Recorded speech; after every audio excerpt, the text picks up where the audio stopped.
Hello, world, and good morning to all. Today, I'd like to talk about free will and the existence of evil.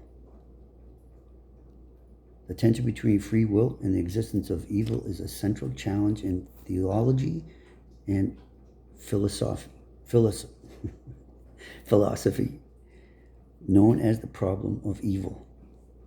There is no single answer to why people choose evil, but rather a variety of philosophical and theological perspectives that explore the issue. The value of free will. A world with free will is better.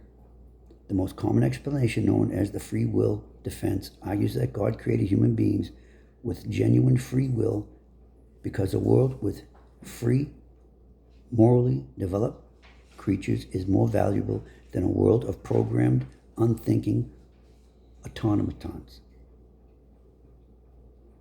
For free will to be meaningful, however, the choice to do evil must be a real possibility.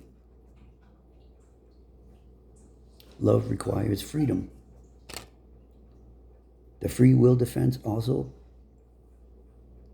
posits that a loving relationship with God is only meaningful if it is freely chosen. Forced love or obedience is not true love.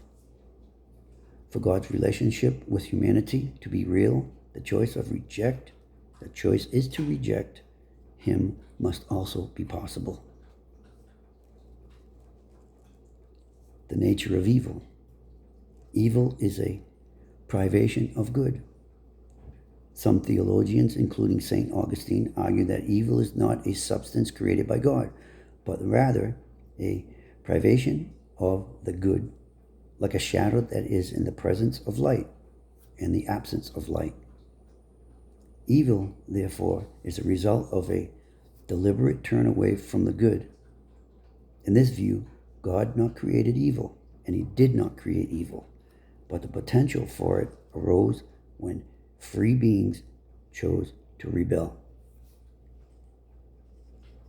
That's like when God told Adam and Eve not to take and eat from the tree of good and evil. We asked for it. Then we became knowledgeable about good and evil. So then we had free will to do what we wanted to do. It's your choice. It's a choice of the world. It's a choice of the people of the world to do good or evil.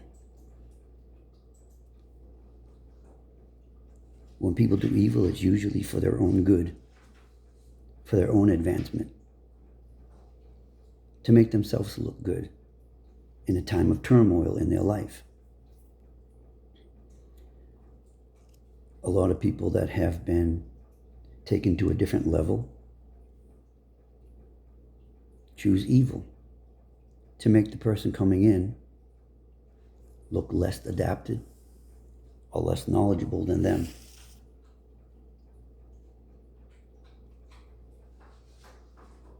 When people choose evil over good,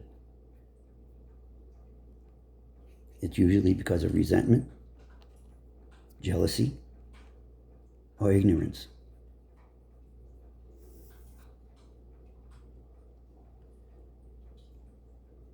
Let's talk about the fall from grace.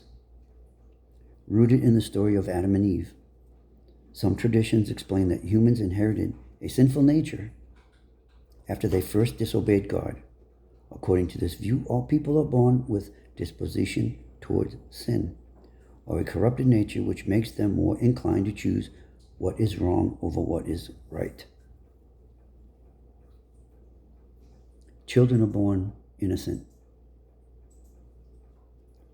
They're born with no knowledge of good and evil. Now, the relationship between good and evil is taught to them by their parents and by the world.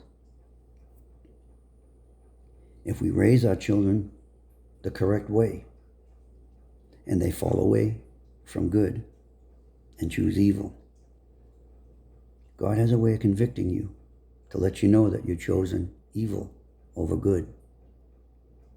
Sometimes we're tested. Our faith is tested. Our strength is tested. It's up to us to make the right choice. It's up to us to take free will and choose good. Free will to do good. You will see rewards,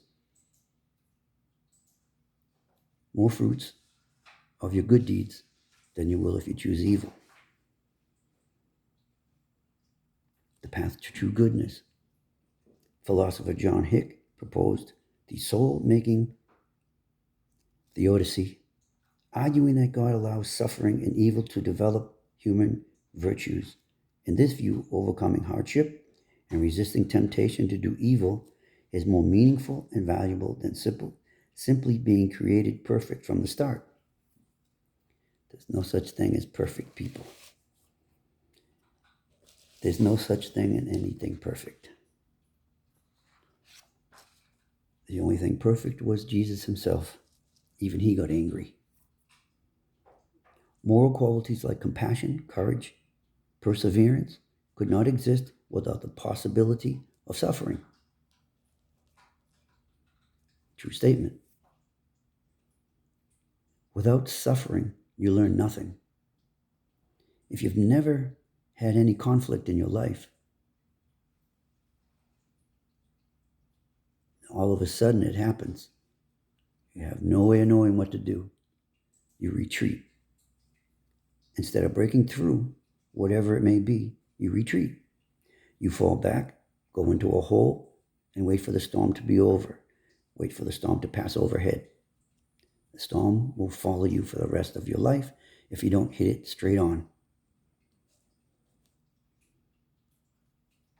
What are the motivations for choosing evil?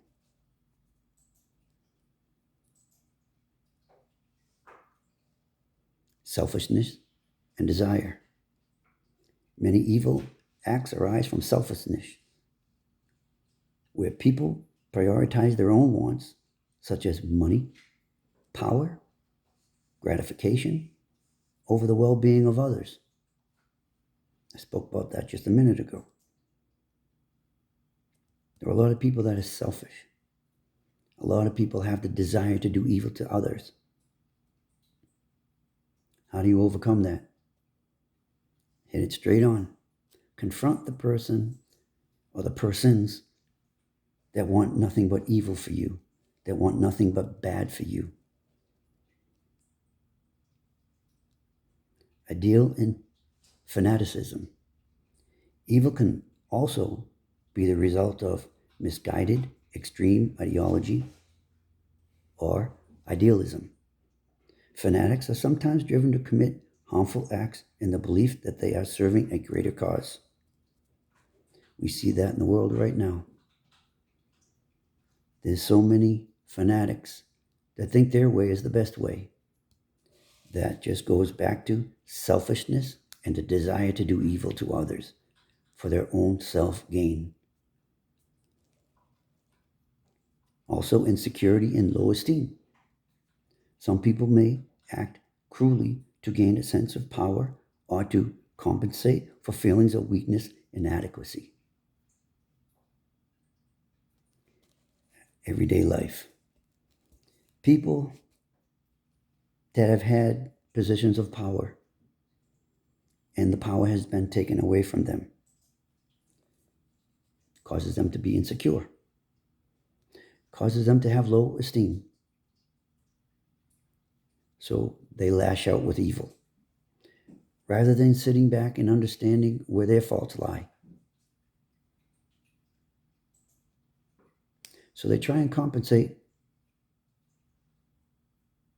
for their feelings, for their weaknesses, and for their inadequacy to do the job put in front of them.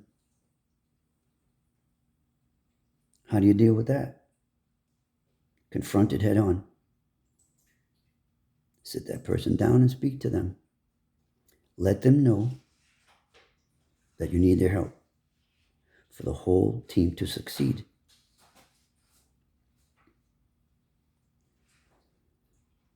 The world at this time has chosen evil over good. This is a spiritual war we're having right now.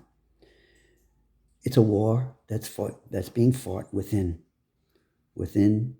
everybody's soul. Remember, the soul controls every part of your body, your thoughts, your ability to do anything is created from the soul. Influence of environment and upbringing. People raised in an abusive or toxic environment may be more likely to inflict harm on others or themselves. A person's environment can wrap their perception of what is normal or acceptable. I'd like to talk about normal or acceptable for a minute.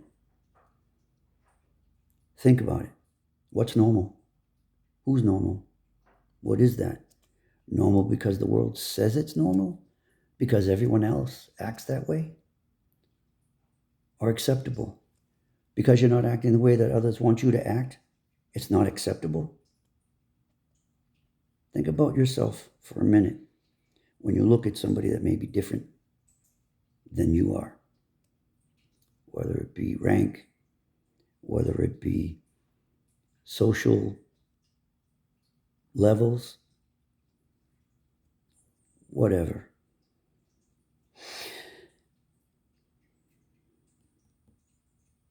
Think about how they feel before you lash out. Think about what the outcome may be for you. Choose good over evil before it's too late. I'm not saying the end of your life. I'm not saying that if this is a professional thing that you fight with, before it's too late for you, confront that person. Let them know what they do is unacceptable. Let them know there's a better way, working together, one common goal. One common goal is to find goodness, find love, joy, and happiness.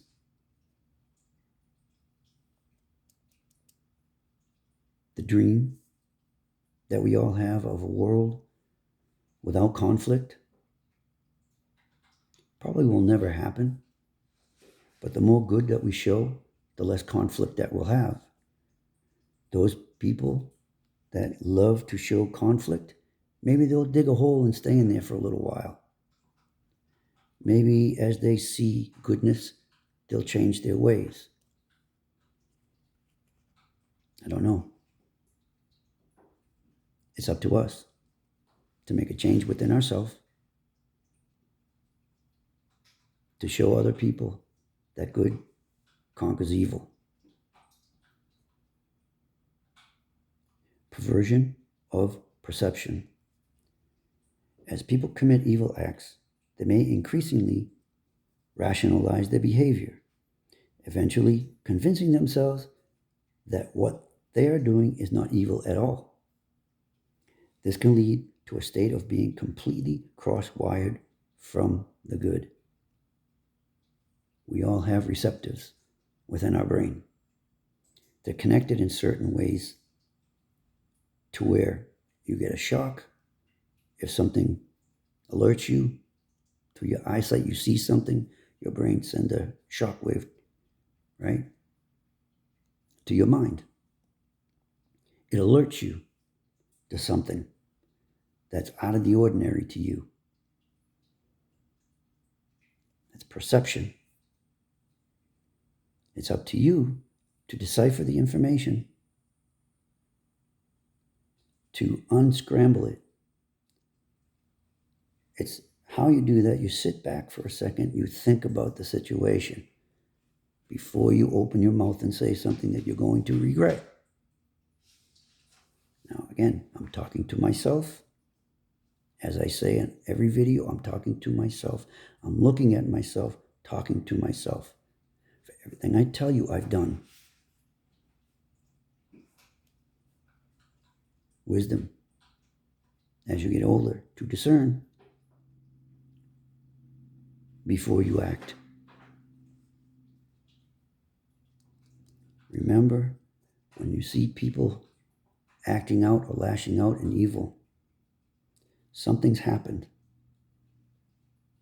Their computer is cross-wired because something bad has happened to them. So now they lash out. I don't believe they mean to do evil. I think because their normal way of life has been disturbed or disrupted. We need to help. We need to bring our knowledge, our wisdom forth and help that person through whatever it is that they're going through, rather than lashing back out with evil. Show them kindness. Show them that there's another way. Show them that their way is not the right way. Ask them how you can help. Ask them how you can help them cope with whatever situation it may be. If there's nothing you can do because they don't want to open up, you have to make other choices.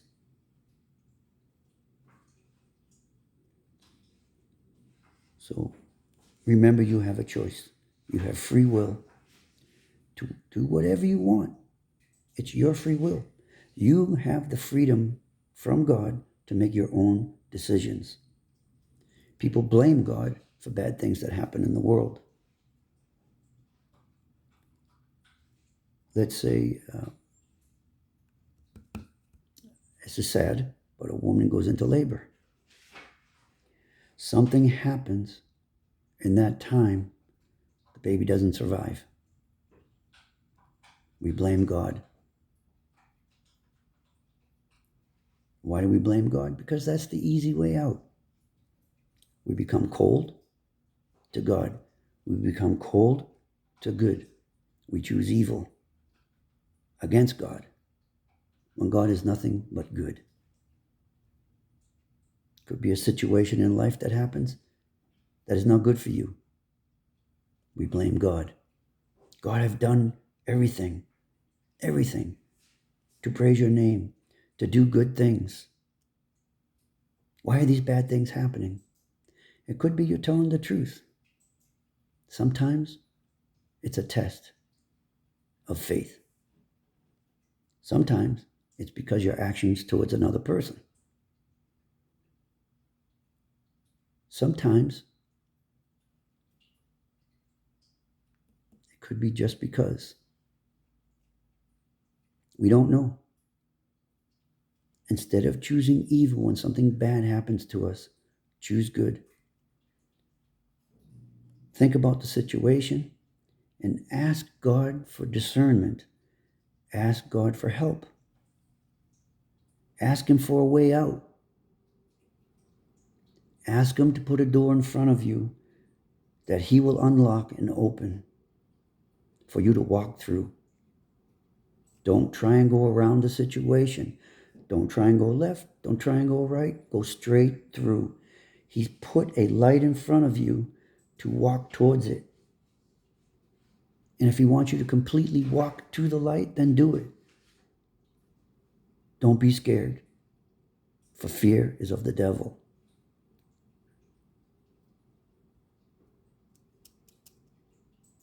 I leave you with this. Choose good over evil. You'll see a difference in yourself. You'll look at the world differently. There's always going to be things that you don't agree with. There's always going to be things that you don't like. It's up to you to make the change within yourself so that you're able to sit back and look at the situation and bring good out of it, whatever it may be. For within an evil thought, there's good in there somewhere. Erase the evil part, subtract it. You're left with a sum, a mathematical sum of good. When you subtract something from your life that's bad, you're left with nothing but good. Because there's good within all of us. Let's help a person in need today. Bring forth the good within them. Show your light. Share it. God will refill your cup. All right, y'all. Love you. Peace.